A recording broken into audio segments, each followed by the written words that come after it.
is focused on insights about how the sector can build strong foundations through a strong approach to finance. This event, in partnership with Sage, comes at a pivotal moment for the sector. Following a plethora of announcements over the last couple of weeks, the government has made its position clear on both what it expects the sector to deliver and the resources that it's making available to drive that delivery. Given that one of the Labour Party's key manifesto housing commitments was to restore capacity in housing associations, councils, right across the sector, to be honest, we'll be talking today a little bit about whether that has been achieved, what those steps might be, how they might come into play. So just a very quick run through some of those announcements. Obviously, some of the things that are looking to help with big funding package, housing bank, and looking at reintroducing rent convergence, just a few of the kind of headline announcements across the sector. But at the same time, the number of issues that the sector has to deal with has grown, including a new decent home standard, with no additional funding attached to that. The impact assessment for that acknowledges there will be trade-offs to make as a result. So money remains a finite and stretched resource in the sector. Finance leaders now have, and have for a while, I suppose, the potentially unenviable task of funding that list of important demands. And as Inside Housing's annual risk register has revealed this year and the last few years, the operating environment is increasingly complicated too. Today's event then will take the form of a conversation with finance leaders from across the affordable housing sector to talk about the challenges they face, the solutions they're implementing to overcome them, and the outlook for the next 12 months. So that's hopefully what we'll get a whistle-stop tour of and detailed insight into over the next hour. To guide us through things today, we'll be hearing from Priya Nair, Chief Executive of the Housing Finance Corporation, Grant Jeevers, Senior Solutions Consultant with Sage, and Rosemary Farrar, Chief Finance Officer with Platform Housing Group. So welcome all. And before we start, actually, I will be reminding you all, thank you for tuning in today, that this is absolutely about you and the questions that you've got, that will give you takeaways for your own organisation. So do keep asking questions throughout. But I think before we start, we've got a poll, which hopefully will be being published as we speak. So yeah, if we can just get the poll up and running, that would be great. And we'll just give you a few moments to fill that poll in. Might just have a few moments there, and it's not coming up for me at the moment, unfortunately. But yeah, I think we'll, fingers crossed, that's come up. And I'll come back to the results of that poll because I'm not seeing that at the moment. But we'll come back to the results after the first presentation with a bit of luck. But thank you for doing that, and we'll give you the results very, very shortly. Like I say, a reminder to all of you to ask questions throughout today's events, and we'll pick up on as many of them as possible following the opening presentations. Right, this is the nervous moments where I find out with a Priya who had just dropped out of the conversation a few seconds before we went live. Priya, are you in the room, and are you ready to go? Can't see you at the moment, but I'll just hand over to you if you are. So just give you a few seconds. No, I think Priya, let me know if anybody else can hear her, but I think Priya has not made it back in quite yet. We'll bring you Priya very shortly. Grant, I'd given you a 2-minute warning before we started, so I will hand over to you to open proceedings in style, if that's all right. So Grant, welcome, and the floor is yours. Great, thank you very much. Okay, so let me just share my screen. So just share my screen. So my name is Grant Givers. I'm a senior solutions consultant here on the Intact team.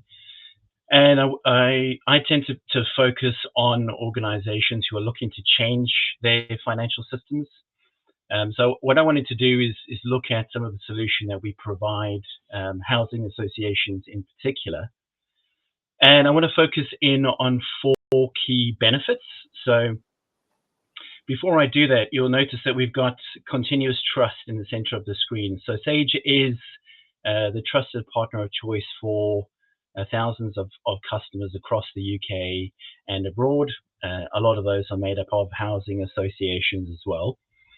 But you don't need to take my word for it, because you can see on the right-hand side of the screen, we've got some of our recent accolades from G2. So if you're not familiar with G2, G2 is a platform where all of their feedback comes from end users. So we won, leader, best relationship, and best usability.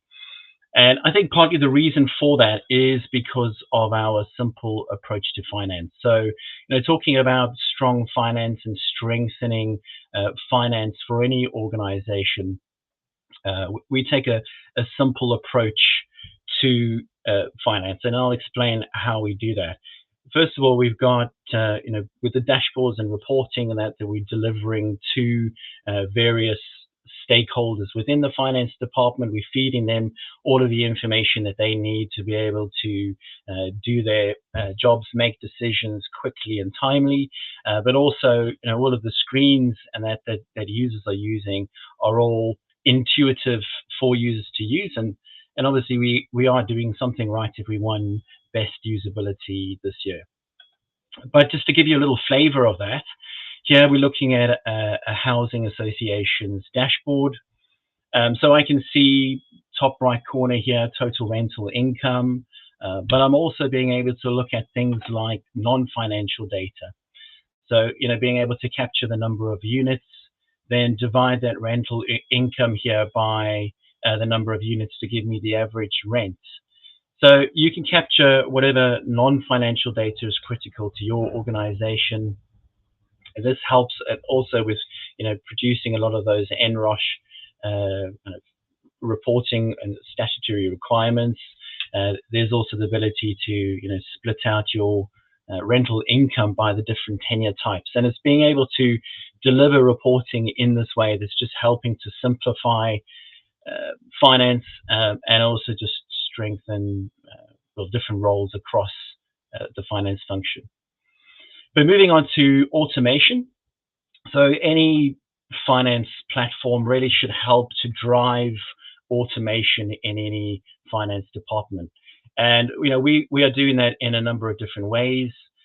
We've got also building a lot of AI into the platform. So here, as a little example of that, we've got built into the platform AP automation, which is driven by AI, which will automatically read in, all of your invoices, attach any accompanying documentation, and it learns where various transactions and that needs to be coded. But it also gives you, all the drill down into the audit history around approvals, etc. So that's how we're using AP automation tethered with AI to help strengthen finance again. The third point is growth. So, the Insight platform, you want to be able to choose a platform that allows you to grow as an organization. So we appreciate housing associations often have a lot of different companies. So you can bring all of those companies into a single intact environment. That means that you can do consolidated reporting with ease, intercompany transactions and things like that with ease, but also without compromising on the level of detail that you need to get from the various segments within the organization. So here on the screen, you'll see as part of their multidimensional ledger, we've got a single GL account. And around that GL account, you've got various dimensions. So this isn't an exhaustive list, but it's a flavor of some of those dimensions that we have as standard. And this is allowing you to capture all of the information from the different areas of the organization and then report on it. So you'll notice we've got things like supplier and item, so that information all carries through to the GL, which will allow you to then do supplier analysis, item spend by supplier as an example. And finally, we're looking to elevate the role of the finance person. And the way that we're doing that is through AI again. So we've got an AI assistant. Now the AI assistant will take, for example, budget holders. If you've got a budget holder that is over budget, a lot of systems can automatically email and notification through and say you've gone over budget. But this is doing a lot more than that, because it's actually giving you all of the supporting documentation around why you've gone over budget. So just to give you a little flavor of that, here you'll notice here within our Copilot, this is a notification that's come through automatically, and it's showing 2 departments that have gone over budget. I can see those variances. I can then ask the system, describe to me the variance. So now it's giving me a little description here saying, services, salaries, and wages were slightly under budget, but there was notable overspending around employee benefits and commissions. So it's giving you a nice little description as to why you've gone over budget. And this is often, having to be done by somebody within the team. But if you want to then maybe look at prior year actuals, you can include prior year actuals in here, drill down to some of that underlying current year-to-date actuals to analyze why you've gone over budget. Or if you want to see a full financial report, we can see a full income and expenditure across both of those departments that have gone over. So that's just a little flavor as to how we are kind of helping organizations to strengthen finance across the housing or across our housing associations.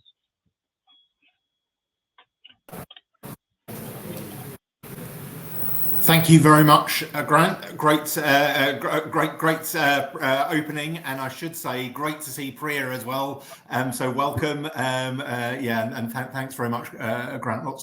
Lots to pick up on there. And I should say, just a reminder to everybody who's tuning in, this is absolutely about information that can help with your day-to-day, help with your thinking. So please use the question box to ask your most pressing questions, and we'll give you as many practical takeaways or food for thought as we can following those opening presentations. So thank you so much, Grant. I should say the other thing I left you hanging for was the event poll. So we asked you just before Grant spoke, what are the biggest challenges you face as finance professionals in social housing, and the results are in. There have been a number of kind of options, and this is just to get a bit of a feel for where everybody is in the room this morning when we're having our conversation. This afternoon we're having our conversation.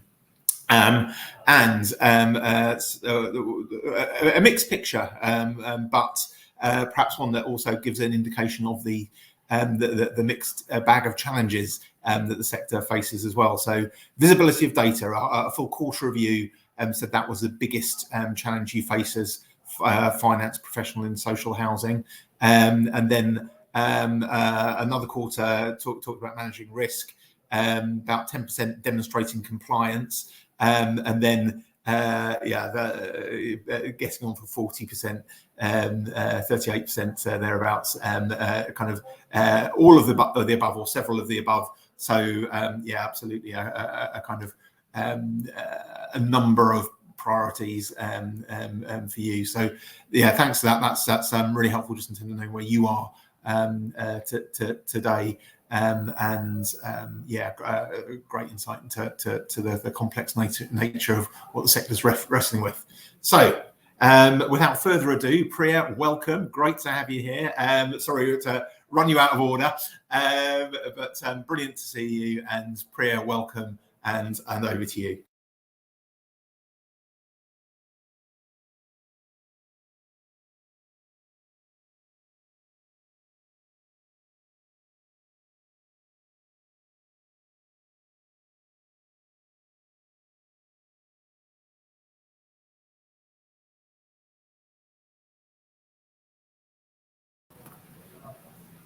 Priya, I'm going to risk talking over you. I can't hear you at the moment. So can anybody else indicate whether that's just a general problem, or whether that is just me? I could hear everybody else earlier, so I'm presuming, Priya, you're not there. Priya, I think, yeah, you just need to unmute at the minute, which should be at the bottom of your screen. You might need to scroll down to get to it. Sometimes it disappears off the bottom of the screen. So yeah, just need to potentially scroll down to the bottom, which is where the mute button is, or if anybody else can unmute you, that would be great.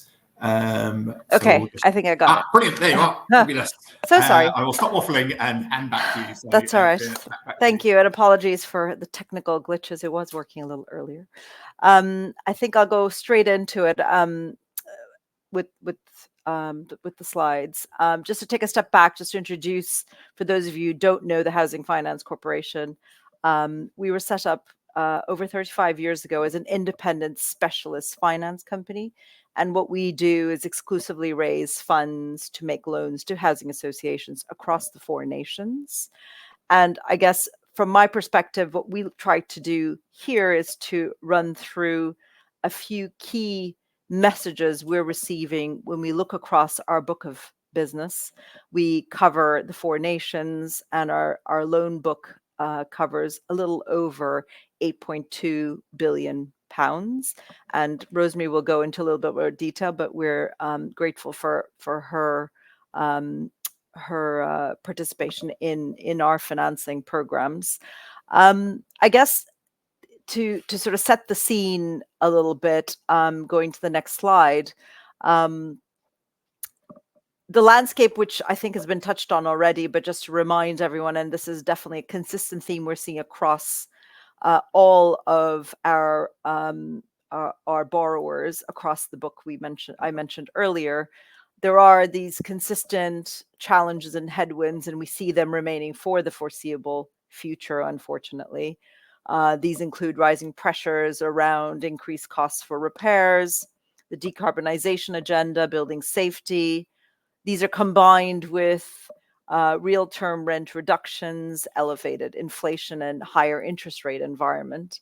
And I would say that is likely to be the case for the foreseeable, with a bit of movement we've seen subsequent to some of the announcements made through the spending review, but nevertheless, the environment continues to be quite pressurized. Secondly, there has been a significant shift with reduction in government grants, where housing providers are looking to rely a lot more on private finance, which, as I mentioned at the start, is something we're very focused on. We can see now that roughly nearly half of the sector's borrowing does come from the capital markets. And this is critical, as it essentially sets a very different financing platform. The diversification is useful to take advantage of the various pools of capital, but that does create a shift in the way we look at financing generally. Thirdly, the surge, as we know, demand continues to surge. Demand for affordable housing is at a record high, with approximately 1.3 million households on waiting lists. Homelessness and temporary accommodation are placing further pressure on the system, and these are at unprecedented levels. And lastly, but not leastly, regulatory changes continue to affect the sector. New regulations and standards are welcome for the most part, particularly given certain tragic events. However, that is reshaping priorities and a renewed focus on things like energy efficiency and building safety. So the financial landscape, if you like, for our clients remains elevated across these challenges and headwinds. With that as a backdrop, the next slide hopefully gives you a sense of what we see as are the 2 areas that are critical in terms of priorities for CFOs in the affordable housing sector. And that's 1, building resilience in the platform, as well as extracting value or creating value within the existing platform. We've broken it up roughly into 4. They're not mutually exclusive. There is some overlap, but just to give you a high-level feel of some of the conversations we've been having with our clients across our lending book, have focused on these 4 strategic areas. The first is around asset management. How can one leverage accurate, up-to-date data on your stock to guide investment and meet new consumer standards? Grant covered a little bit of what some of the technology solutions that are out there. So we see it as key considerations around understanding your data, ensuring your data is accurate, up-to-date, and accessible. Digitizing processes, adopting tools to streamline that asset management, reporting, and compliance. Thirdly, again, touching on what Grant mentioned, leveraging AI for smarter decisions, using AI to analyze that data, predict maintenance needs, potentially even identify trends in tenant feedback. And lastly, prioritizing tenant satisfaction. The core of what we're looking to do from a purpose-led organization is to ensure that the organizations regularly gather and act on tenant feedback through surveys, through sentiment analysis, through just understanding the data that comes through. I'm just going to whiz through a couple of the other areas that we see are important in building resilience and value. A lot more discussions around how to create that balancing act between what is expected of that diverse financing community, whether it's capital markets, bonds, private placements, banks, but also ensuring that the focus is on the social mission. So ensuring all these financial decisions are supported both sustainably and for tenant outcomes. How does one maintain healthy operating margins while ensuring decisions support both those outcomes, sustainability and tenant outcomes? A number of conversations have now pivoted also to look at even further innovative financing solutions, whether they are JVs or indeed net new products to unlock value and maintain development pipelines, embracing partnerships with institutional investors and specialist financial services firms to diversify those financing sources and to ultimately share risk. And lastly, just thinking through how best to create that resilience, perhaps through efficiency and or scale, leveraging mergers, partnerships to achieve those economies of scales and operational efficiency are critical, as well as building skilled teams and investing in talent to meet compliance, delivery, and innovation demands. So that balancing act of resilience and value creation is critical as we see it go forward to address some of the challenges I mentioned on the first slide. And then finally, the last slide is really to talk a little bit more about some of the qualitative challenges that CFOs are facing, focused primarily on things like leadership, like building trust, focusing on the future. So there is an ever increasing need to have that broader skill set amongst the CFO community and the broader team in general, combining strategic vision, stakeholder engagement, focus on ESG, and other performance-related metrics. Equally, thinking about embracing digital transformation and data-driven decision-making and leading with resilience and innovation.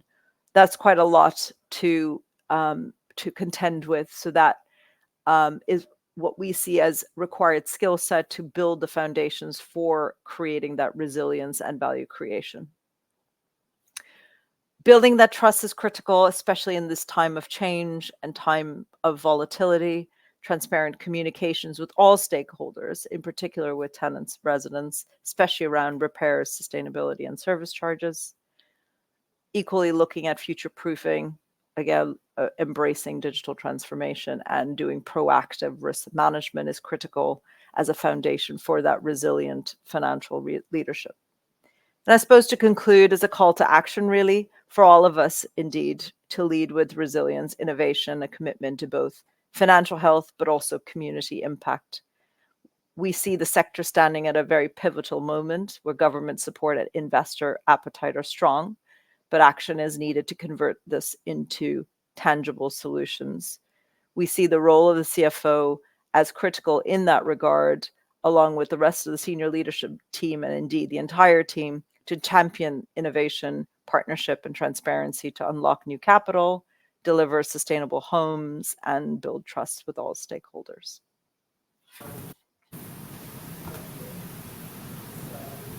Fabulous. Thank you so much, Priya. Loads to dive into there in the discussion that follows. Interested in the kind of tensions between accessible data and AI usage as well. So we might pick up on some of those points very shortly.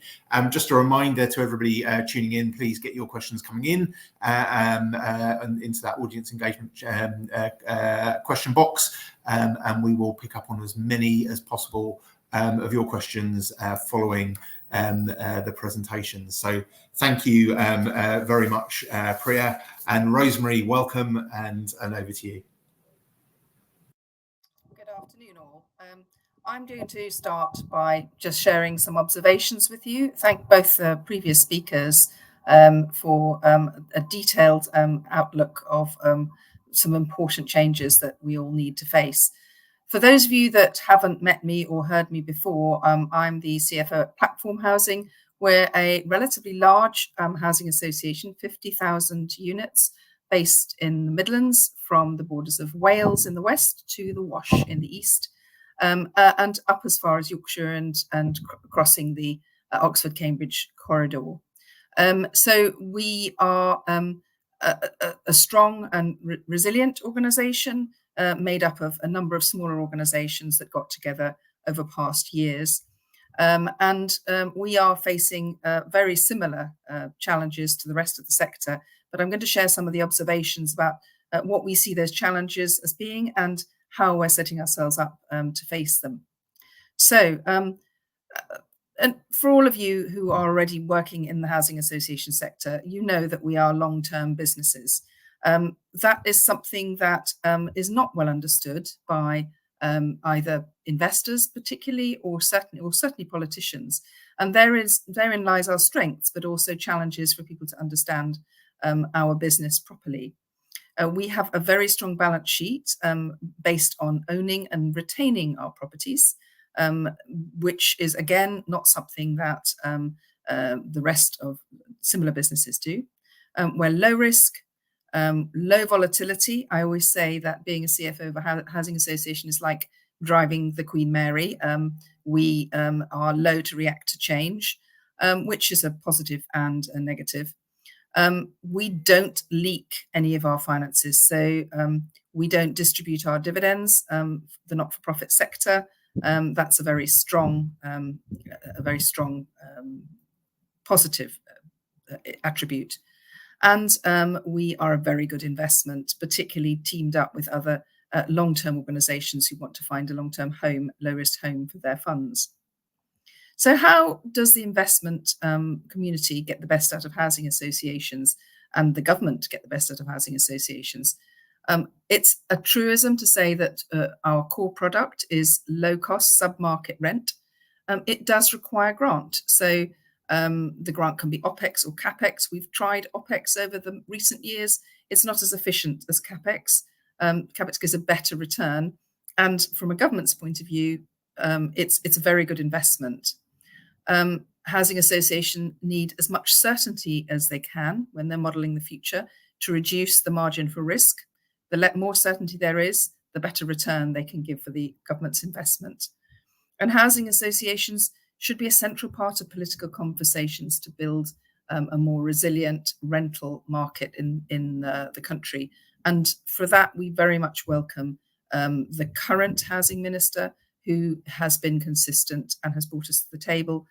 But I do think in most things we can always do with a bigger seat at the table. So the risks to us optimizing our performance.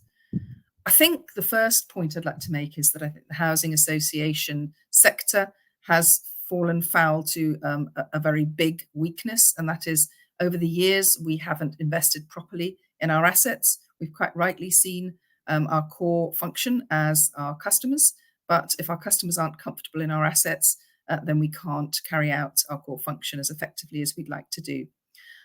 So we've over-accelerated, many of us, our development beyond our balance sheet capacity, and that has caused problems when we've needed extra finance for issues such as fire safety, etc., following an event that Priya mentioned earlier on in her presentation. Most of this has come from pressure from various governments for us to develop. We need to retain our independence, our independence of thought and behaviour to make the best of our model. Most recently, we're getting pressure from legislation. It's widely understood, Decent Homes 2, Awaab's Law. We know it's coming. We don't know exactly how it's going to affect us, but we can model around that. And again, there's nothing wrong with the legislation. It's just the fact that we haven't prepared ourselves as a sector well over the past years. Pressure from the Ombudsman. We are not one of the most one of the most difficult positions, but we are actually spending hundreds of thousands of pounds on compensation, which we have to budget for now every year, which is money that should be going into maintaining our property and managing our customers. Pressure from social media, which feeds back into the growing legislation and the Ombudsman. We have grown our legal department in order to deal with some of those challenges that we're facing, which has been stirred by social media and has not been a helpful addition to our budgetary challenge. I think, having been in the sector for longer than many, that the inability to manage the price element of our turnover makes it a lot more difficult to get the best out of our model. It's not many businesses that would be able to dictate volume but not price when they're budgeting, and that is a challenge for most housing associations when setting the budget. And the inability of the sector to sell itself outside the sector. We're a very closed community, and we don't sell our model. We don't sell the positive issues the social issues that we can actually provide with our services properly. So for most of you, I dare say that when you're sitting in at a dinner party, around a dinner party table, you say you work for a housing association, you'll get blank looks or looks of boredom. It shouldn't be like that. We're a very exciting sector. So how to face the challenges that we've got at the moment?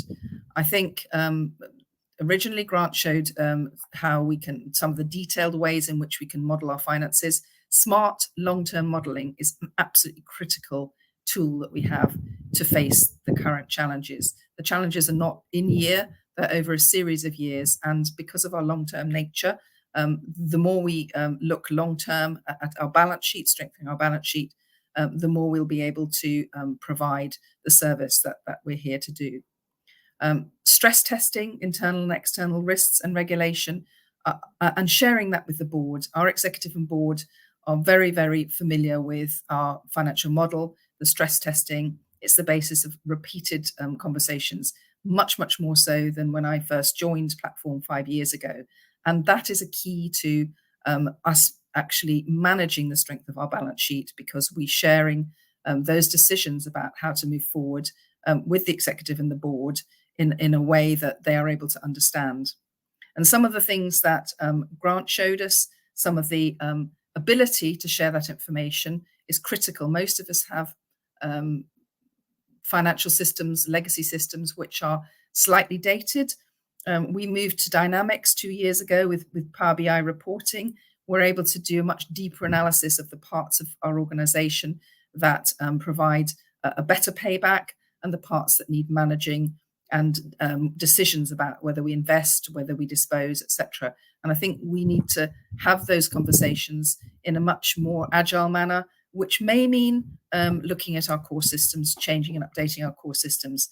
And we're just about to move to a new EPM system powered by AI, so that the whole business can do the sort of modeling that at the moment my team does internally in finances and in finance and shares, so that we can actually get that dynamism spread much further around the organization.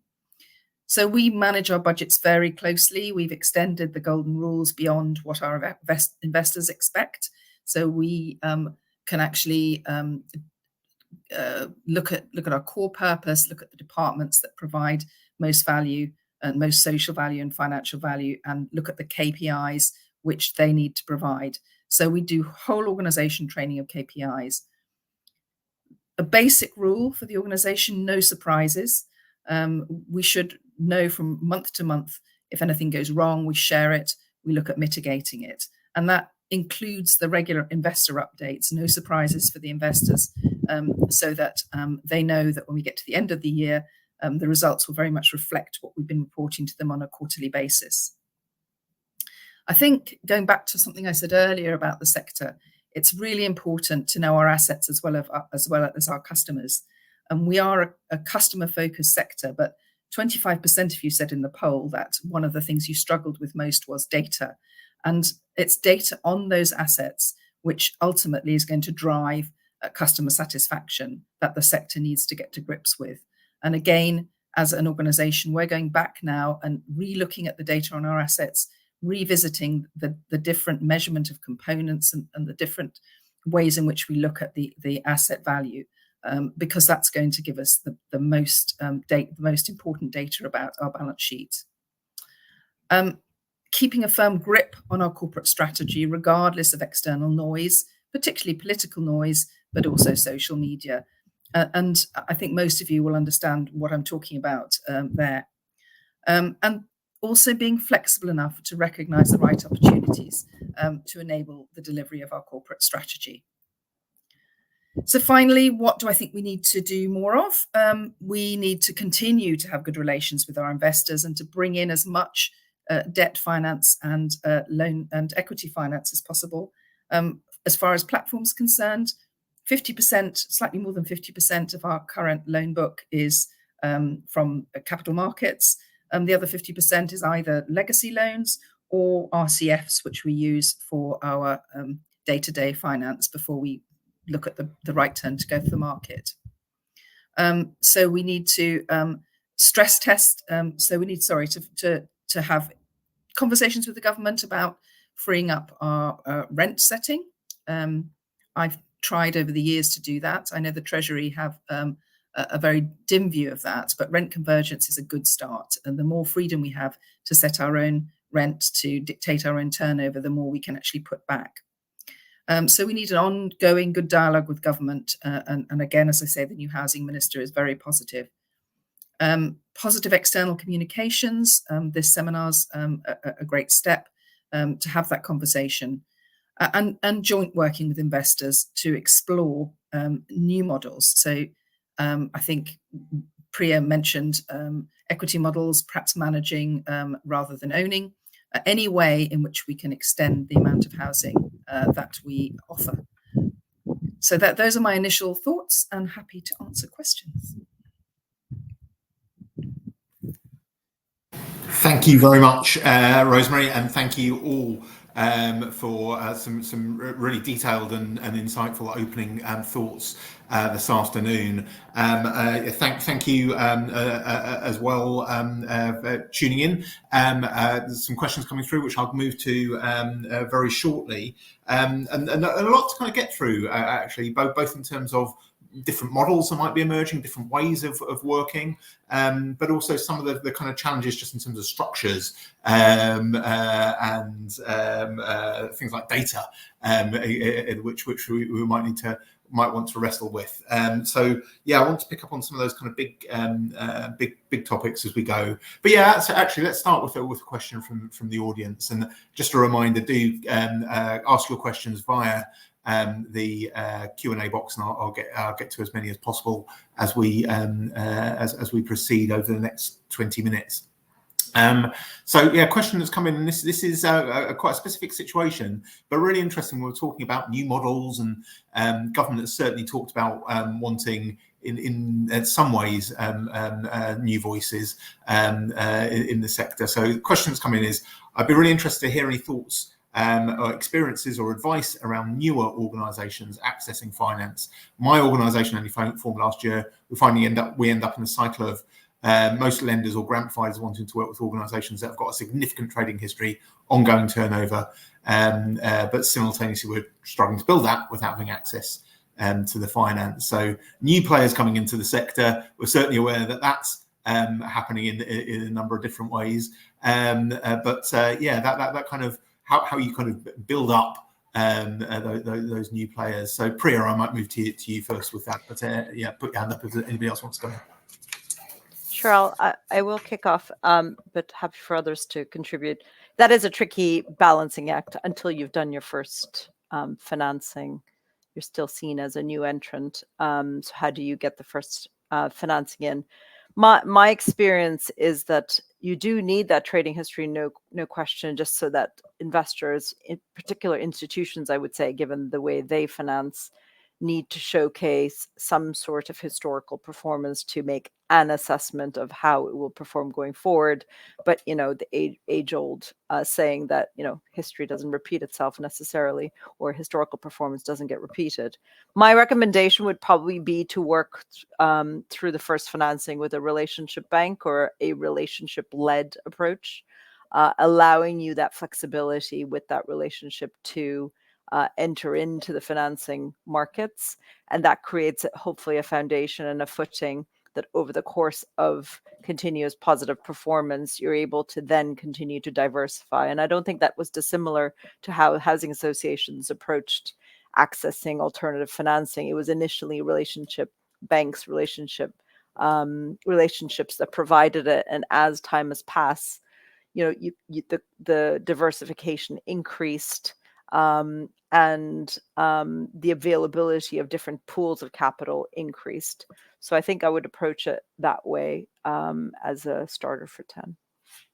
Thank you very much, Priya. I think an incredibly detailed answer. Hope that's helpful to you. Grant, you look like you were scribbling away there, so I might bring you in if you were looking to come in on that, and then I'll move on to the next question. So yeah. No, I think I'll pass that one over to Rosemary actually, because it's not something that I can help with. But yeah, unless you're looking for a strong finance system, then yes, I can help with that. Because Rosemary, I will bring you in actually, because I want to move on to that next part of the discussion. But obviously, you were talking about being a very closed community. So what's I guess from a finance officer position, what does that mean? And just broadening it out a bit, perhaps. How can the sector look to get better at that, not being quite so closed off and telling its story better? Well, I think to go for also to answer the last question. Also, I think maybe looking at joint ventures with more established organisations, mutuals, etc. You might find a way in like that. And I think to answer the question you've just asked, it is very much about taking opportunities to showcase the sector that aren't reactive, if you like, to bad news stories. We've had a lot of bad news stories, but it's actually looking at approaching the government with solutions. They are wanting solutions to their challenge. I know that we have set up a number of communications with government at all levels, but it's about getting out into the media and talking about what we're doing, good news stories, finding a toehold into something that the media will want to report rather than something dry, because of course bad news stories are always much more interesting to report on, Martin, aren't they? I know that that's something as a journalist you know. So from a finance person's point of view, we have a very unique model. We have been providing housing over numbers of years. And if you look back at a long time back at how housing associations, this sort of wave of housing associations started in the 60s, they started on the basis back of Cathy Come Home, and perhaps a similar sort of looking at presenting the current problem, presenting how we can help with the current problem. Some sort of campaign like that might help. Thanks so much, Rosemary. The challenge is back on me. This is, and I think actually just to reflect on that for a moment, because I think it's a really fair one. Certainly look to pick up on your words there. But actually, one of the things we've looked to do is acknowledge that challenge over the last couple of years and talk about the sector in a slightly different way. So the campaigning work we've done, one of them was called Build Social. Very much focused on the purpose of the sector, why you would do that, what the sector kind of brings to that was a kind of run through to the election campaign, really. And I'm certainly not going to claim credit for what's happened since, but certainly there's a substantial focus on social rent in that programme, based on the work of a huge number of organisations in the sector, including your own. And on a slightly different note, Housing Management Matters, another campaign we've launched recently. I won't dwell on that too much, but kind of the clues in the question in terms of what we're trying to do, talking about what the sector brings to the table, what it offers, what it means to communities. And I think that's a really important challenge to pick up on. Talking about challenges, actually, that certainly we talked about new ways of working, and some of them were alluded to, referred to earlier. Let's start with financial models before we get into partnerships, perhaps. But number of different financial models being touted, some by the G15, some kind of coming through slightly different routes, but the YIMBY movement.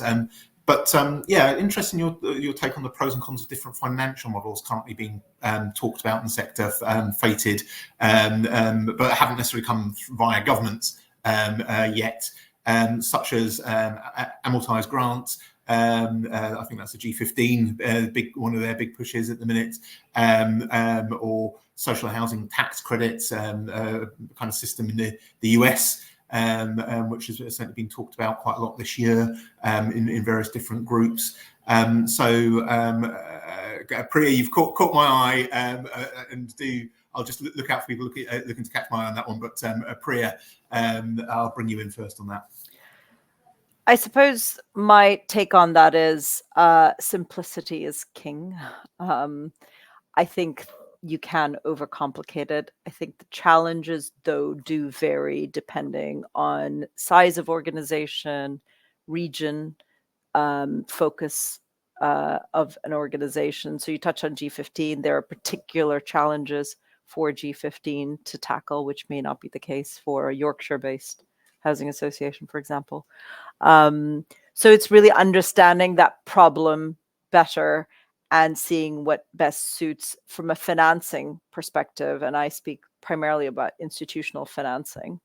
I do think, a large part of what the government has done in terms of some of the policy announcements and policy changes at the spending review is welcome. And a few of those you mentioned are being contemplated within that context. I think you need a bit of everything.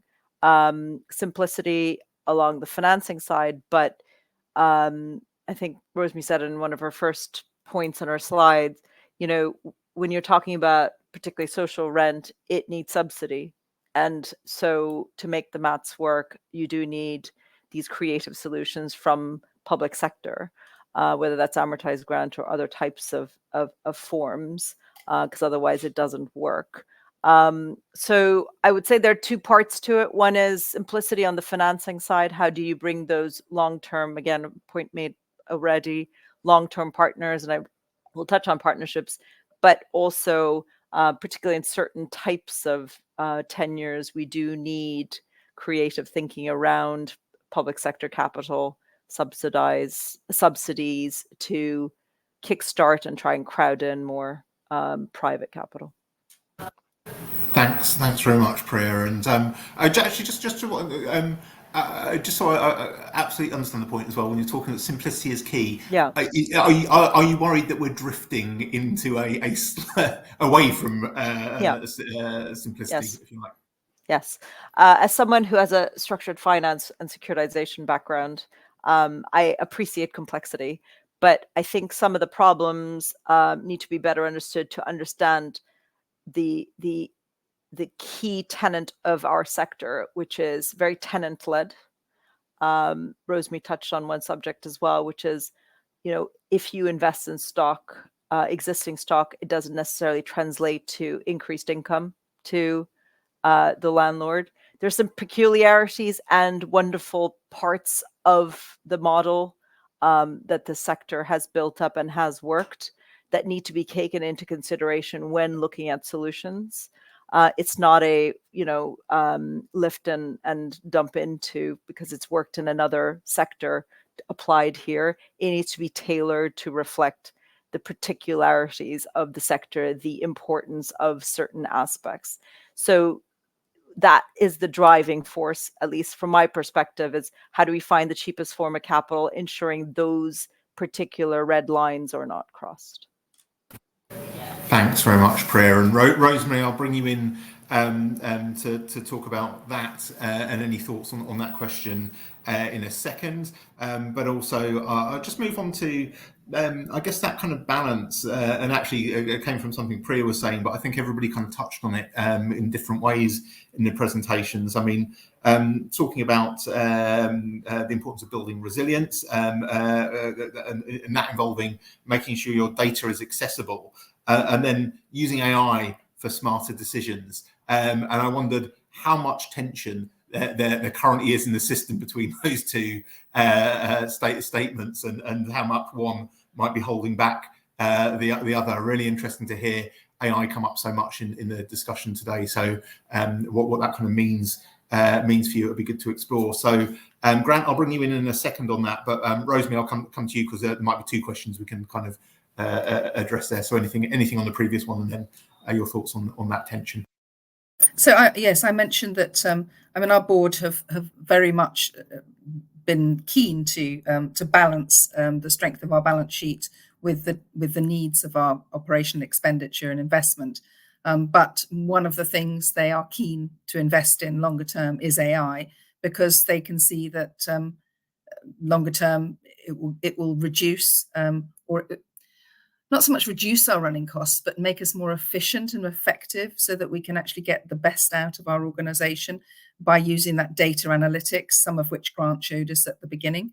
And so they can understand more which parts of the organization need addressing in different ways. Hence us looking at, we're very excited. We've just selected a new EPM system and looking at what we'll be able to do with our data that we can't do at the moment, or that's done manually or through spreadsheets at the moment. And I think that's got to be something in the future. And our board, having hesitated a little bit about putting yet more investment into IT, have actually this year said it's one of their priorities. And I think that's a really mature thing to do. Looking back at the other question, I absolutely agree with Priya. I've seen a lot of inventive ways of expanding our capacity, complex ways. But I think it is about simplicity. It's about looking at how we can bring in more capacity now when we're wanting to do a lot of investing in our existing assets, but also we've got pressure to build more assets. So I think we need to focus on the long-term nature of us as organizations, and to look at some longer-term return, that we can, a model that allows longer term return for investors within the sector. And again, that's probably about models which transfer initially ownership outside the sector, and perhaps transfer the ownership later down the line back into the sector, so that the return that is provided for the investor is back-ended, if you like. And I don't think a number of the issues that have been talked about that you mentioned, Martin, I don't think there's a golden bullet, actually. I think it is about, what do we need now? How can we pay it back? How long is that payback period? How much we can push it out, and how much certainty the person who's investing or lending gets on that payback. And once you've managed to line those things up, there are a number of models being looked at. Most of them are sort of mutual models. They're looking at the for-profit sector, which wants a return, a certainty of return, at least up front, but at the end, a larger return, and perhaps getting hold of that ownership in the future. I don't know whether I've been clear, but I don't think you can make money out of a money tree.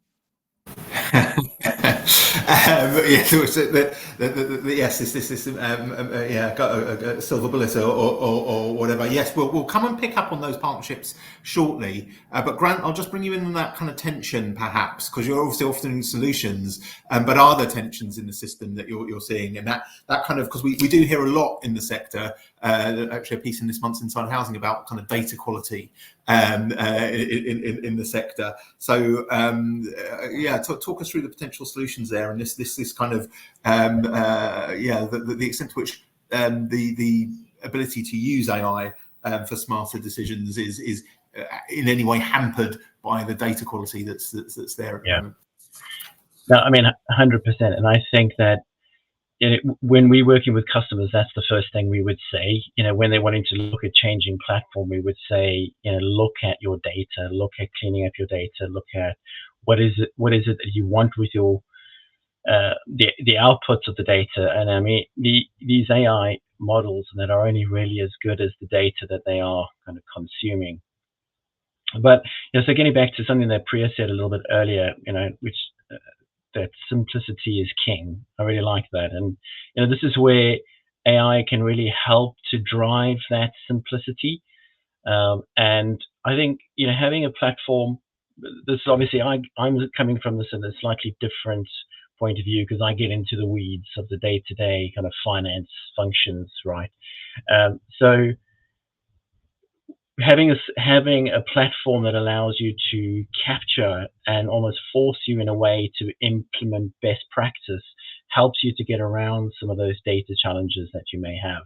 So being able to know that when you're looking at month-end close or budgeting, etc., you've got to do things in a certain way so that the system can then give you the best outputs. And I think this is really where we're starting to add a lot more value, recognizing that this is the case, and then helping organizations to adopt those kinds of changes so that they're getting the best out of what AI can actually offer.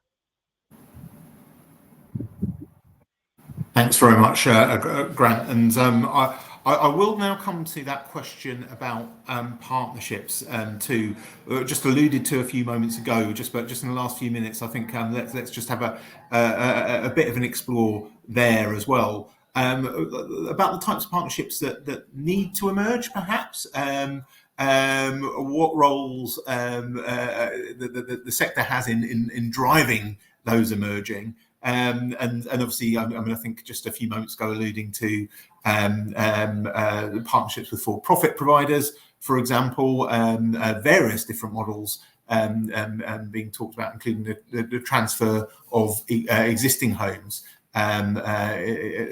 So, yeah, really interested to look at what types of partnership you think should be emerging, and whether the sector or government needs to play a role to make them happen, or are we now just on a journey that's a bit more organic? So, Rosemary, I'll come to you first on that one. Yeah, I think we are on a journey that's more organic, but I think transferring existing homes. I think probably the place to start is partnerships for building new homes, because I think obviously that's a much simpler issue. There are a number of different models being built up at the moment with interested parties, both investors and not-for-profit and for-profit organisations, looking at setting up mutuals to own those new homes, and the housing associations managing them and taking the longer-term interest in them. Again, I think as long as the risk is properly shared, I don't think there is any need to make them too complex. And I also think in the past that I can remember a number of different models looking at leaseback systems with local authorities. Don't transfer the risk down to the end of the lines where effectively there's a crisis that can't be met. A lot of them had a very unhappy end. So make it quite clear what the outcome is, that you're actually going to be building new homes, transferring them out of the sector and transferring them back at a certain point without any golden bullet. Thanks very much, Rosemary. Really, really interesting, and simplicity coming through loud and clear. Priya, I will say same question to you actually. So, yeah, in terms of those new models, new partnerships. I mean, I have to agree with everything Rosemary said as well. But the couple of things I would add is, at least speaking for ourselves, and we're a mutual, we're always looking for partners, whoever they are, who have an alignment on values. And that's not just on day one, but throughout the partnership, right? So we often sort of come together in the beginning and say, oh, yes, this is a good partnership because we have alignment.